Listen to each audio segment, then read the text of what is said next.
Welcome to Releasing Whiteness with your co-hosts Damali Robertson, Annie Stafford, and Christine Shermer. Releasing Whiteness is a YouTube series and podcast created to explore the many ways whiteness shows up in our society and the many ways we're being called to release it.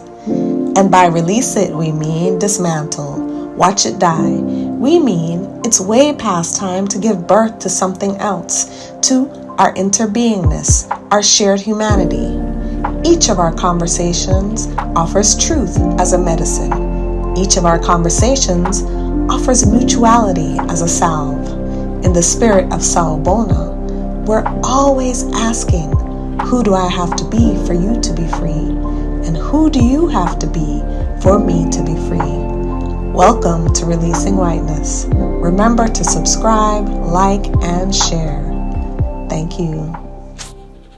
Today's episode is about a principled stance. Talking about principled stance and what that means for each of us. So timely. I'm Damali Robertson. I'm the creator, moderator.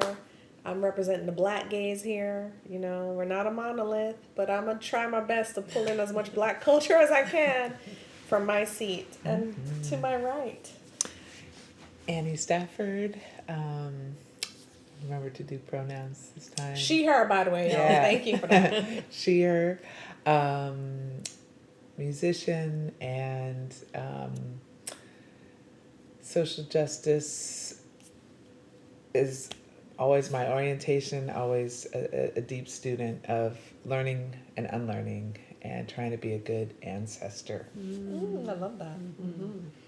I'm Christine Shermer, she, her pronouns, and I also am very passionate about social justice and, on this journey trying to figure out who I am as a white-bodied person and how to be in the world in a way that allows everyone to be free. Yeah, and I love that you all added a little something beyond like our material roles here. And I am learning more about myself as a justice-oriented person and someone whose work and art in the world is about collective liberation and our shared humanity. How do we see each other as fully human, each and every one of us? And how do we ensure everyone gets access to liberation? So thank you. I feel like we're the perfect crew to talk about a principled stance. And I couldn't talk about a principled stance or have this conversation without thinking about Dr. Martin Luther King Jr. and his letter from a Birmingham jail. I feel like he's done a lot. And we quote as a society. When I say we, I'm talking about our society. And I'm going to work on that because I think sometimes it gets tricky. But when the society around us, political figures, when it comes to MLK Day and they start doing the quotes, most people want to pull in, I have a dream, out of context. Right. But Dr. King was a revolutionary. He was a freedom fighter as far as I'm concerned. And he was outspoken about truth. And a letter from a Birmingham jail, or the letter from a Birmingham jail that he wrote, I think was probably one of the biggest moments of principled stance. And to summarize it, he was writing to white clergy about the issue of the day, which was racism, the civil rights movement, the fight for civil rights, the movement for civil rights. And white faith-based folks, clergy people, were like, wait, this is not the time. Right. You know, if someday we'll come back to this issue, but right now is not the time. And he was like, so when is the time? And he outlined the issue of the white moderate, that, you know, y'all are the main problem. And I could go on, but I think that's where we are today, actually, y'all. I actually find that, you know, our biggest problems are the white liberals, the white moderates, the people who are like, well, we're okay. Let's not push the envelope now. And meantime, we have stuff like Project 2025 coming, like being talked about. And I'm like, if not now, when? Right. So if not now, when's the time for a principled stance? So I wanted to get your reflections on Dr. King and like what that means in modern day.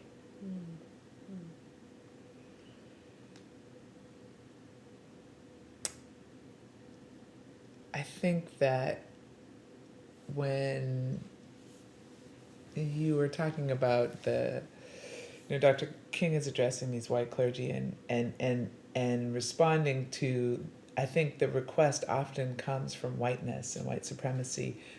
Be patient, you know, and again, like that that is that is that is so insidious because this idea that wait your turn, and then that turn never comes, or it That's what I comes. was gonna say. How long? Yeah.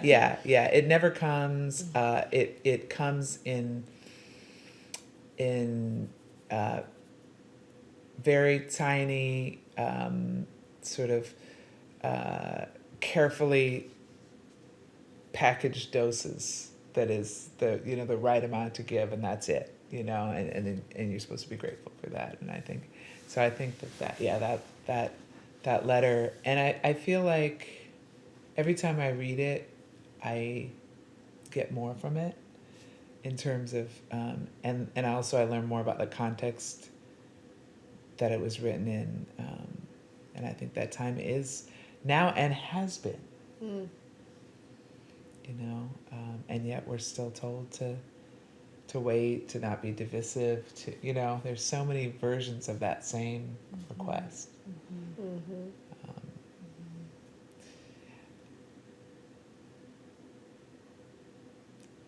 yeah. Okay, say more. Yeah, I Sounds mean, like there was- okay, I'll just felt say, like there was more. yes, Yeah. there very much was, because I was thinking about this political moment. You mentioned Project 2025, Mm-hmm. and I think so often the response to very unapologetic racism and racist strategy and policy and oppressive strategy and policy, taken away, you know, um, the rights of black folks, taking away the rights of women, taking away the rights of queer and trans folks. Like that is it's explicit, Mm-hmm. And then the response by the people and the organizations that would have you believe that they are fighting against those explicit strategies of oppression, um, are to play it safe and to not speak too clearly about um, the police killing of black people, uh, to not speak too explicitly about abortion and reproductive justice, to not speak too explicitly about uh, queer and trans bodies being, violently, oppressed. So it's that white moderate, and you see that again and again and again and again. And what is that? And what is the fear of a principled stand? Yeah, and you mentioned a lot of different groups, but what I know is that abortion, for example, disproportionately, people of color, bodies of culture, black bodies are harmed when you have the legislation that we've Yep. started to see. When it comes to trans and queer and like all this, even this thing on IVF that they've decided to attack. I mean, the reality is that the people at the margins and the multiply marginalized and Yep. the intersectional people Intersectional. are harmed the greatest. And I Always. think the white moderate knows that. Yes. And so they're willing, this is my personal thought, they're willing to let go of things that their groups need too. Like white bodied people need abortion services. Mm-hmm. White bodied people need IVF services. But because of the disproportionate impact, it's like what they said when the war on drugs was constructed. We know that this is, if we throw these laws out there about weed or whatever, I'm paraphrasing, it's going to hurt the black people. It's going to harm the brown people. So let's do it.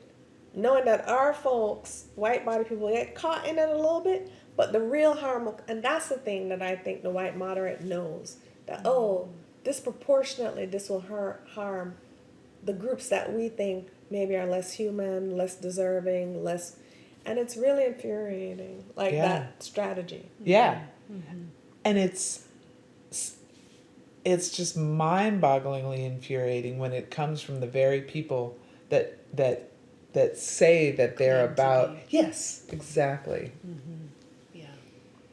I'm thinking about the work of Heather McGee, which I think is called The Sum of Us. Is that right? I'm probably getting the title wrong. Just the example that she shares about public pools and how in in communities when it was time to desegregate pools, the communities would just decide to close the pools so Right. nobody has a pool Right, rather than right. integrate. And it's so I guess I'm sort of thinking as I'm listening about someone who kind of knows this isn't going to harm me as much as it's going to harm someone else, so I'm not going to say anything. Exactly. It's comfortable. It's back to Yeah, this comfort. idea of Yeah. comfort that we've talked about before. For me to just kind of keep going with status quo without realizing the cost, the real cost to everyone, that maybe disproportionately certain groups are more harmed by this, but everyone is harmed by these policies. And in that letter, I think just the way that King so very like methodically and clearly calls out the white moderate. Yes. And like just makes that Yes. case so clear. And that point about when is, the point, well, it's nonviolent protest, but that point about after 300 years of violence, extreme Right. violence, we're told to be patient and wait. Right.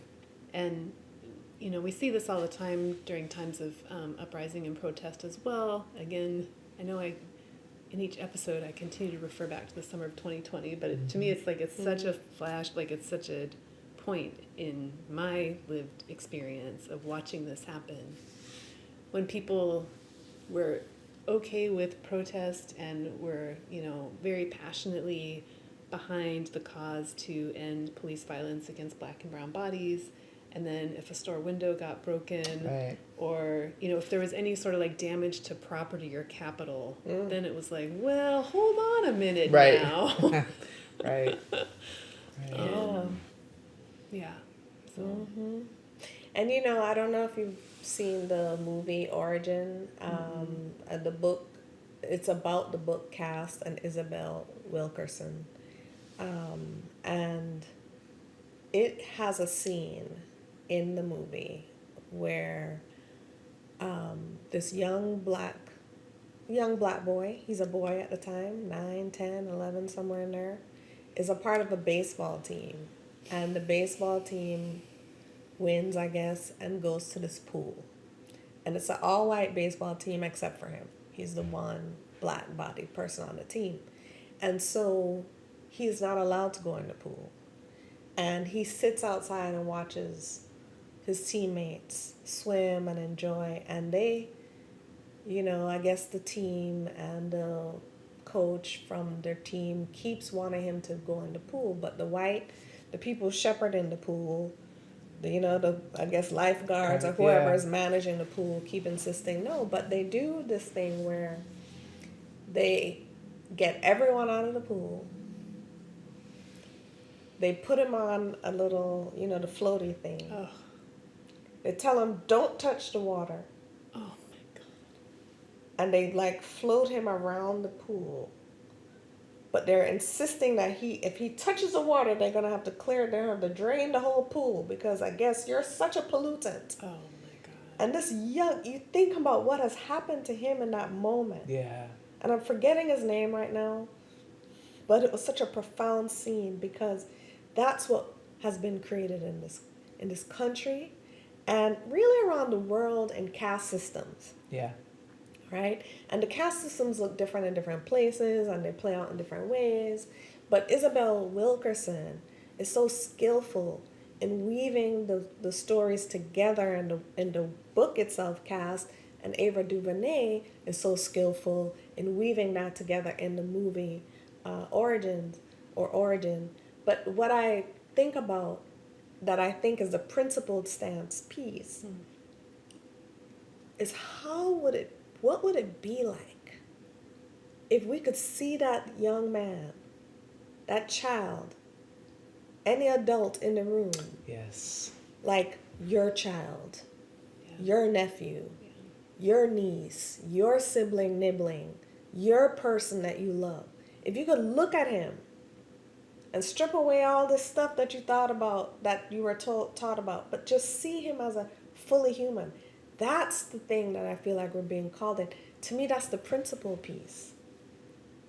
What would we want for our child in that situation? Yeah. Yep. Would we accept him, her, they being treated the way that that child was treated? And that's the problem I think we have in this country. Yeah. And then, we're not alone. Around the world, there's a bunch of stuff going on that we make excuses because we've created the other, the us Yeah. and them. Yeah. Yeah. And somehow that is acceptable. Yeah. And that disconnect from our own humanity, to be able to watch a child, a young boy, be put in that situation, and to not feel compelled to stop it. Yeah. And to just scoop that beautiful child up in your arms, like I just, watching that was, and it was, really powerfully recreated moment, because it's a true story. I think at the end of the movie, don't you see the grown person who was the boy? So the thing she said is that when she was getting around to do these interviews, he had passed away. So she hadn't got to meet the adult person. Okay. But she did have like a little, almost like an imagining, I think, of something. But she did talk to, as an adult, one of the young white That was it. boys. Yeah. The person who's now a man, like, an adult. Yeah. And what they had witnessed that day. And, right. in retrospect, and, it's interesting because the gentleman that you're talking about, the white-bodied person, says that he wished he had done more. Yes, But he was a child. Yeah. But he was a child. Right. And there were many adults sitting Yeah. around that day. Yeah. Yeah. Yeah, and this idea that we belong to each other. Yeah. And that I like, and it's one of those things that I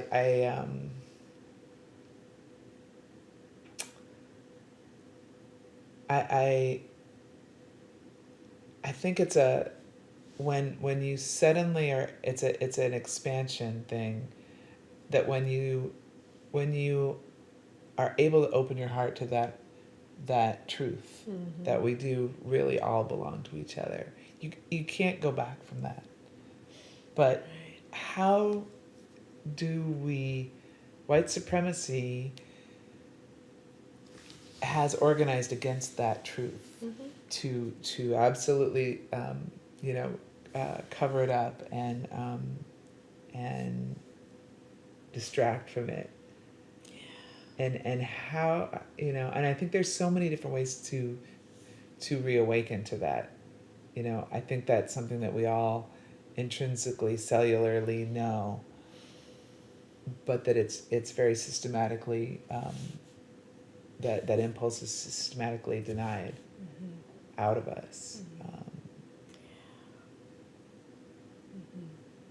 I mean, this is why I wanted to have this conversation, because I think, like you're saying, white supremacy is organized in a way for us and them. Yeah. And to have a perpetual us and them. Yeah. But I think a principled stance is unwavering. Yes. Like everything I got from anybody who had principle, and that's like Malcolm X and Shirley Chisholm and Thich Nhat Hanh, and like right now I look around the world, Gabor Mate, and there's folks who have principled stances. Yeah. And say, you know what? I hear what your indoctrination is trying to tell me, but the principle at work here is that we are human.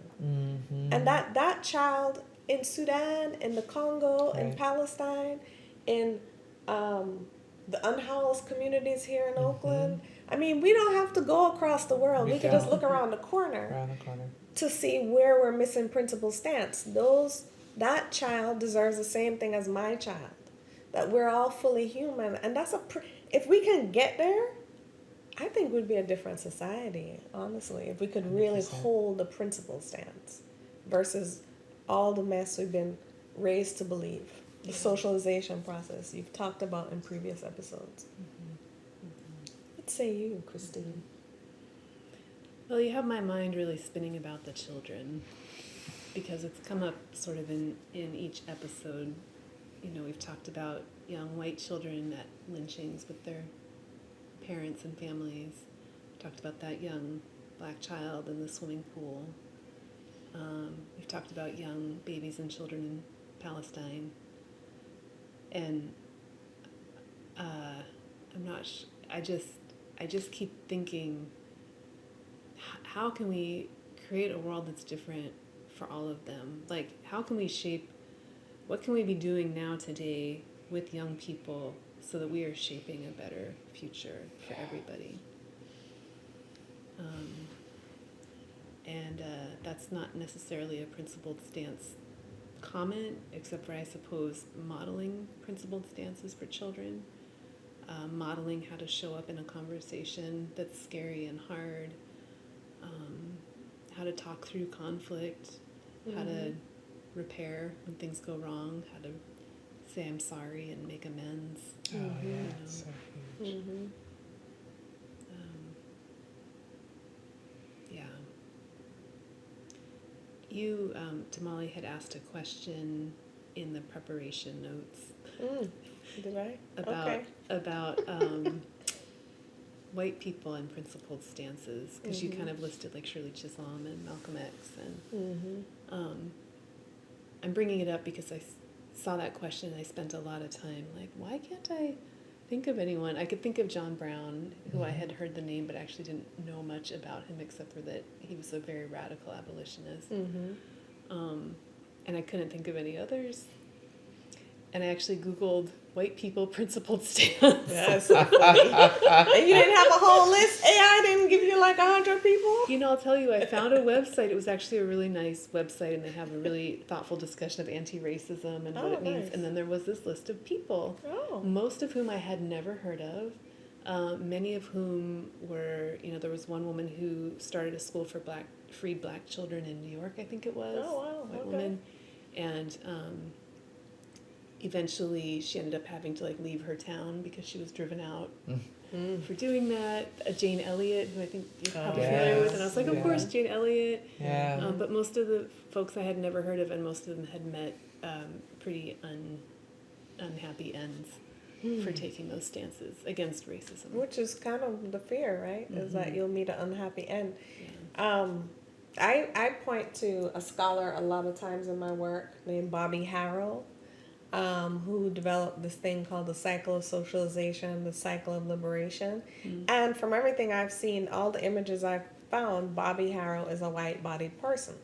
And I was shocked, I remember, when I came across that. Because, you know, I was like, which white-bodied person thinks about this? But apparently someone named Bobby Harrell did. And there's a website I found on white supremacy that I believe is by a white-bodied person named Tema Okun. Now, I believe that even the names doesn't sound like a white-bodied person. I believe they are. Can double-check, triple-check it. But they have such great resources about white supremacy and dismantling white supremacy. So I suspect there are a few. I named Gabor Mate, and because he's just out there right now on this issue of Palestine, and he's a Jewish person who survived the Holocaust, and he talks at length about that. But he said one day, I'm not pro-Palestinian, I'm pro-truth. Yeah. And that for me felt like a principle stance. Yeah. Yeah. Yeah, when you mentioned principled stance, I was thinking about, there was at one of the protests at the White House, there were these grandmothers that handcuffed themselves to the fence outside the White House.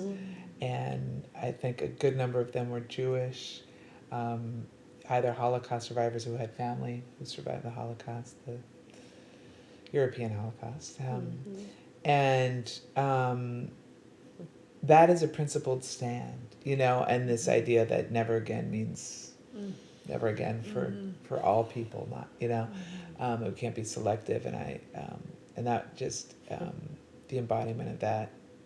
And I was glad you brought up that question about, white people, and examples of white people taking a principled stance, because I feel like I have had kind of my like radar seeking that for like decades, because so many of my teachers, in social justice have been Black and brown folks, um, and I also realized that there have been and continue to be white-bodied folks who are, co-conspirators in the liberation movements, and I feel like it's interesting. Part of me is like, we want to lift up, because so much everything else in our, society lifts up white folks, that it's great to have folks kind of flying under the radar doing the work. But at the same time, we really need to also lift up that work, because it's very important. I think it's suppressed for a reason, for all the things I think we've touched on in this conversation and previous conversations. And, that idea that white folks doing that work come to, have real retaliatory action taken against them. I think it's real, and it just shows us a lot about. But I also think that we need the stories, and we need the stories of the triumphs too, and of people who did that work and they did it for a long time. And yes, maybe they, paid in some ways, but in other ways, had the depth and beauty of a life lived in solidarity, beyond white supremacy, beyond whiteness. Is like that's a really incredible thing, And two things that come to mind, and it always makes me cry every single time. It's so funny. But there's a story that I don't know how I happened on the article, but I, for a long time, have been like taken with the story of the, Olympic athletes in 1968 Olympics. I think it's 68, who, Right. raised their fists in the Black Power salute in solidarity and in protest. And there was, it was Tommy Smith and John Carlos.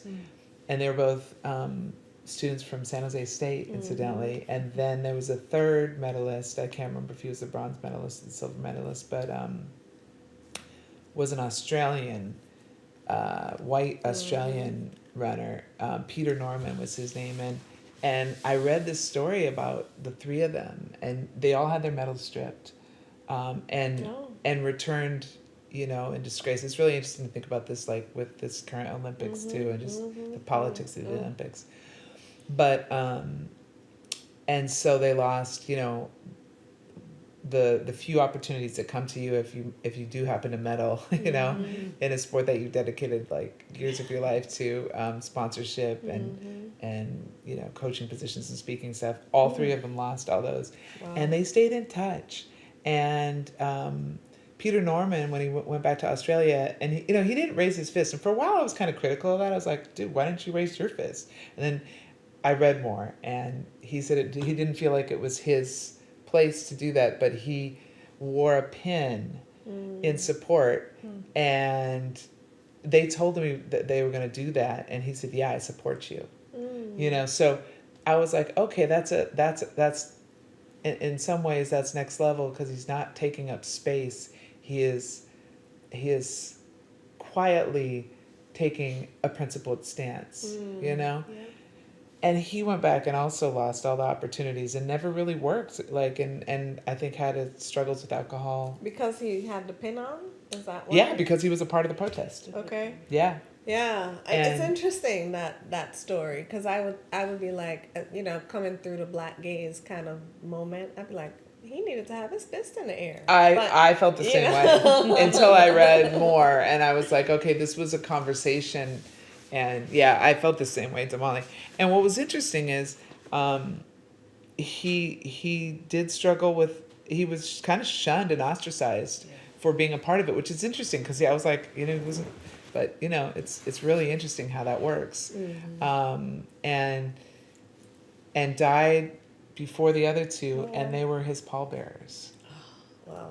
And I saw pictures of that, and I was like, and that's like, he suffered, and to have skin in this game, we have to be willing to lose material, the material gains of white supremacy, and the comfort and the safety of white supremacy and the protection of white supremacy. But what we gain is so much more beautiful, Yeah. and it's real, Yeah. Yeah. and it can't be taken, Yeah. Yeah. Yes. and yeah. So Did you have anything you want to offer on this particular topic and story? It's funny. I'm glad you brought it up because I was just thinking about him and I didn't remember the whole story, so I was gonna have little bits and drabs and be like, but I know there were. So thank you for sharing that. And I'm just thinking about what it means to live an authentic life and how much more valuable that is than any medal Right. or sponsorship or Right. and how valuable it is to have a real community of people that you're connected to and accountable to, and who there's mutual trust and admiration and love, and how much more valuable that is than any of the material. yeah. And two things that I want to talk a little bit about, come back to Isabel Wilkerson's book, Cast. Because at the very beginning of the book, she tells the story of the Nazi era in Germany, the Third Reich, and a person, I believe their name is August Messinger or something. Yeah, that's did I get close. that right? Yeah, Close? Okay. It's closer than I can. Right. And she characterizes this person as standing against the tide. Yeah. And I think she does a really wonderful job of showing us that we're going to be required. More people are going to need to stand against the tide. This is what I take from it. Mm-hmm. That, Cass does such a good job of outlining the fact that, we have this house that we're living in. Yeah. The foundations are cracked. There's a lot of work to be done. We didn't necessarily build the house, but we inherited it. And if you can imagine that, any of us out there can imagine inheriting anything, whether it's a house, a car, some rickety piece of furniture, it's ours now. Right. And I think that's the point that I really hold on to, is this is ours. Like, I'm here, you're here, Right. we're here together to do something. I also think, though, that this job of releasing whiteness, ending racism, creating it is really white folks' work. Yeah. Because us black and brown people, I speak for all of us, we over here saying we're tired of it. Yeah. I think coming back to Dr. King and his letter of what is happening? We're tired of this. We just want to be treated like human beings. Yeah. That's all. We just want our children to grow up and be able to, we don't have to give them the talk anymore. Right. We don't have to tell them to be careful of the police or put their hands out when the police show up. Right. We want to tell them to be happy, be free, be themselves. Right. Be you. Be you. That's all we want to say. Right. But this heaviness of we got to warn them and tell them to still, Joy DeGruy, minimize themselves, right? We're tired of that as black and brown people. We're sick of it, really. And so, but we're okay, we've done everything we can think of. Mm-hmm. Now it's on our white-bodied siblings and nibblings. What are y'all up to? Mm-hmm. And so that's what I think of when I think of principal stance is, hey, how do we get more people to stand against the tide? Mm-hmm. I know that shit is scary. Mm-hmm. How do we get more people talking about this? How do we get more people engaged in this work of ending, of collective liberation, because it's not so much focusing on what we don't want. Right. But what do we want? We want people to be free. How do we get more people to be free? Break it down. Tell us, oh wise ones. You know. Yes.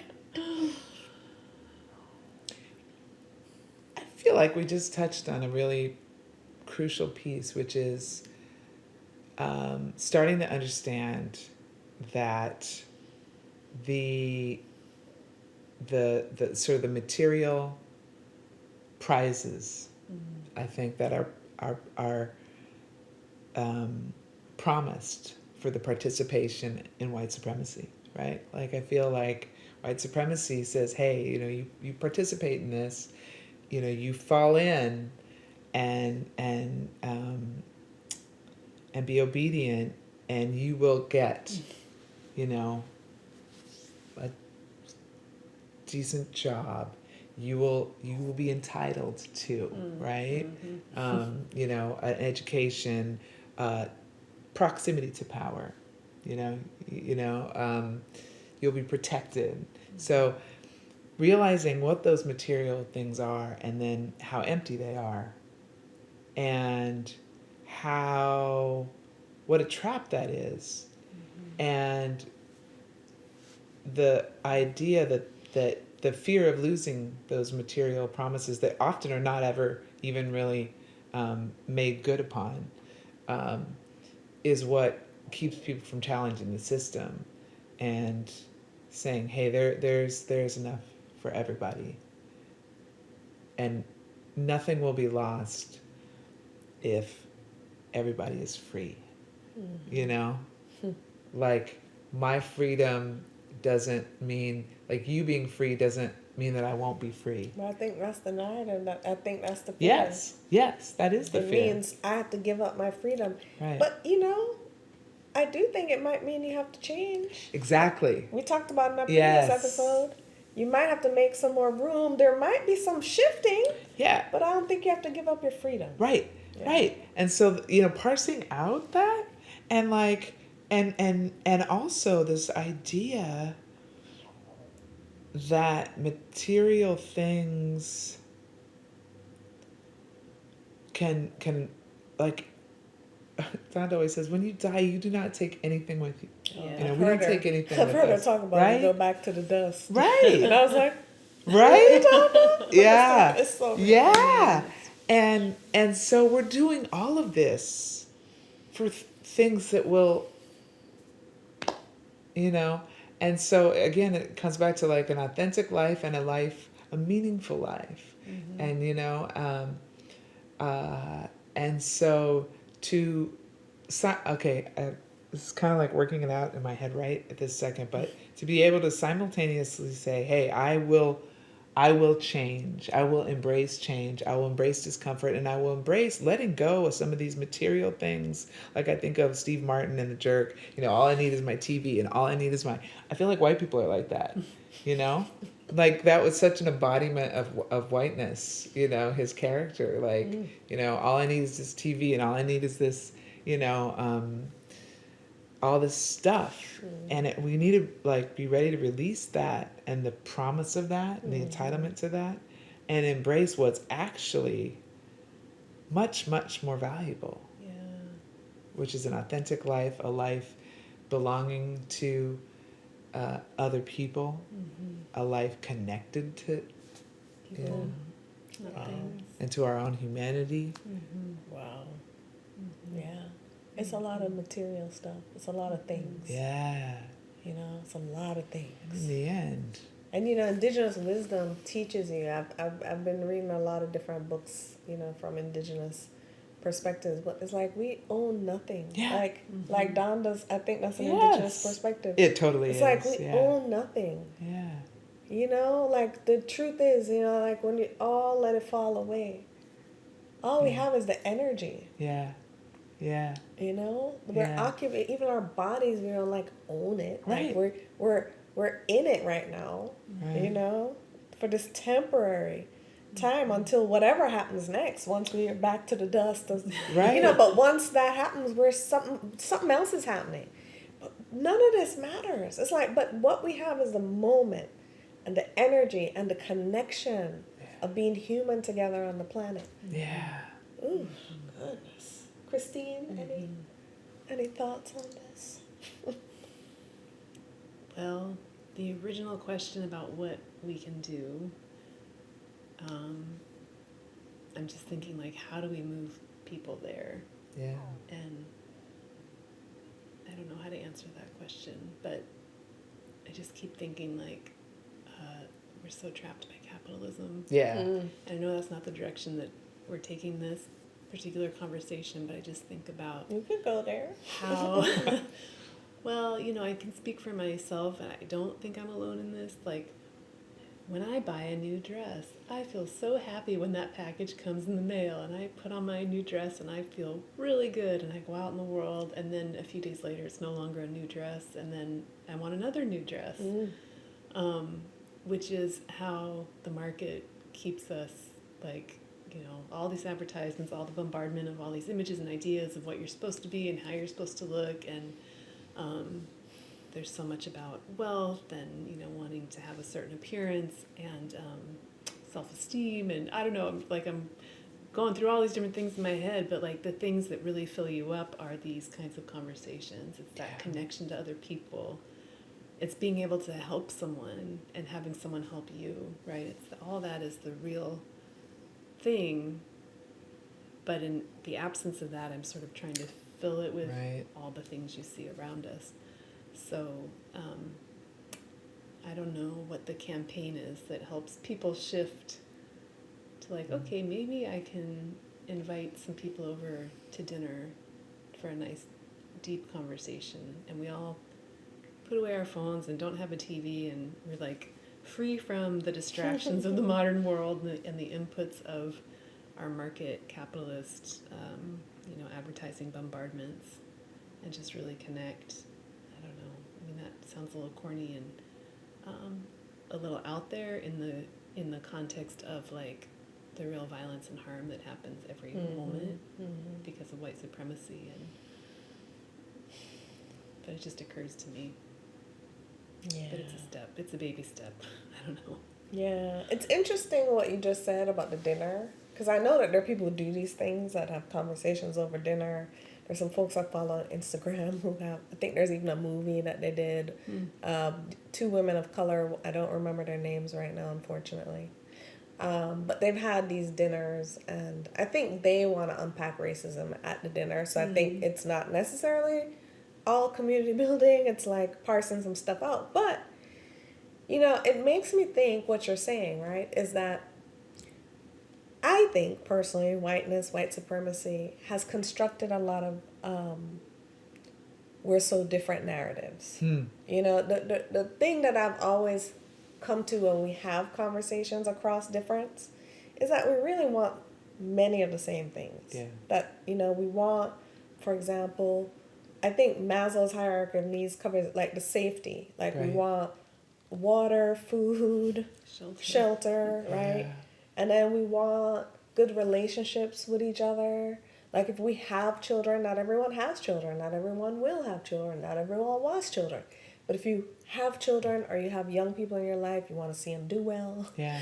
You want to see them go to good schools, or at least go to a school where they can learn and thrive. Yeah. You know, like it's not that different. No. Like, you know, you want to expose, if you have, you know, to see new things sometimes. You want to, you know, give people the opportunity to go beyond, you know, kind of the boxes that life. But generally, you know, we want pleasure, we want joy, we want to be able to laugh.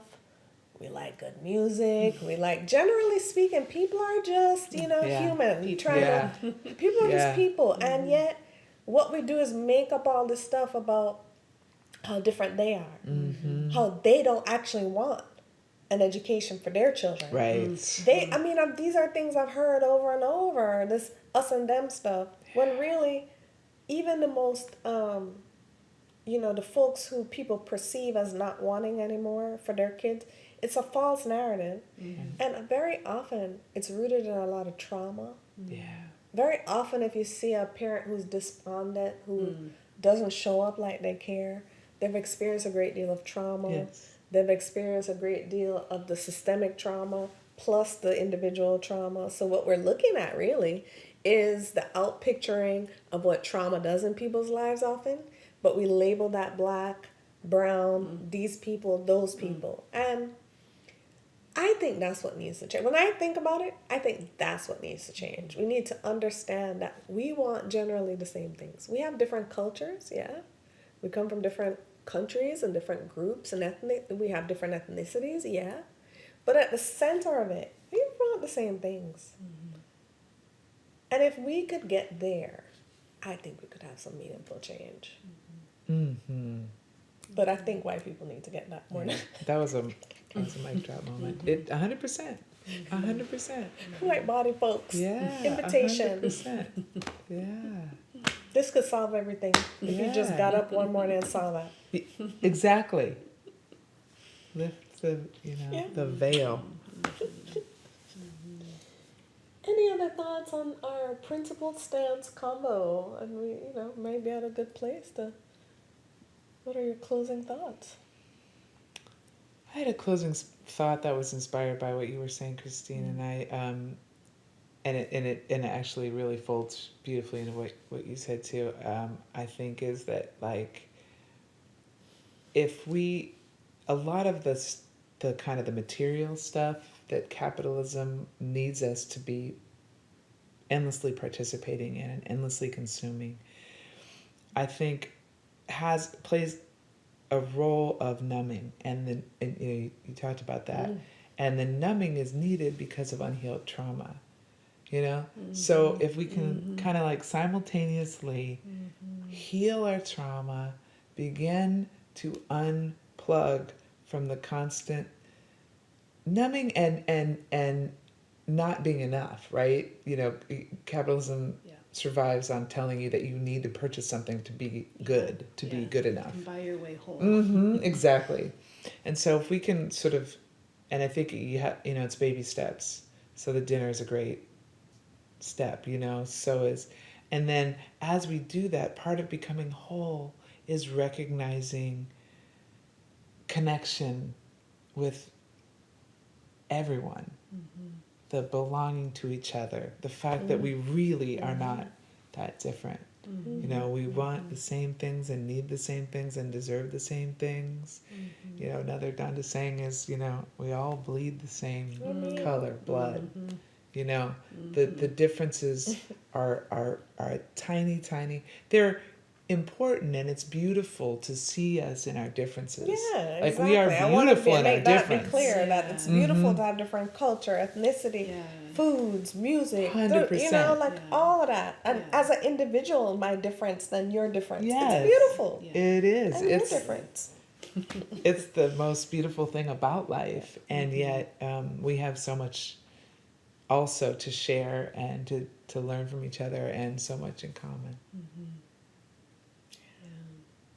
And that the piece about trauma and whether people identify as carrying trauma or not, that we all have a lot that we can do for ourselves to live from that place where you realize that you have all you need, that place of abundance, that you are enough, right? That you're perfect exactly as you are, even as you're in progress, even as we're all flawed as well. Being open to sort of exploring that work, it's healing work, whether you identify as having trauma or not. Yeah. Personally, I believe we all have trauma. We all carry It's it. 100%. But I imagine some people might not feel connected to that concept, but all of us have healing to do. There's something in our life that we carry that gets in the way of us being able to live fully. And we can do that collectively as well through hard conversations, through honest conversations with each other. And reparative work. Yeah, the repair, that's another theme we've talked about in the various episodes. But what I will say to close too is that trauma, people don't want to talk about it. They don't want to talk about racism as trauma. Like a lot of people, but the field is growing. The field is growing. And You know, we talked a little bit about intergenerational trauma in another episode, but like the universal experience of different traumatic experiences, events, things. In my work that I do, I do some stuff on trauma informed care, and there's a data point that says 70%. And then there's another data point that I came across, 83% of people have experienced trauma. But again, that's data collected, formed, validated. I think 100%. And I do think, and we talked a little bit about this in another episode, but I do think this is important. There's a lot of folks who've been impacted by trauma, who are disconnected, disassociated, that are walking around hurting and then hurting other people. Yeah. And I really do think that's what's happening with racism and oppression of all kinds. It's really an outpicturing of all the trauma that this country, the societies, even like, you know, there are people who ask me about what my thoughts are about that former president. I don't like to say his name. But I think he was a traumatized child. 100%. You know, Yeah. I think you don't come out as mean and as, you know, like hurtful and harmful if you're not, haven't been traumatized in your life. So, you know, a principled stance, you know, in my closing thought too, is like, what if we did more healing work? Yeah.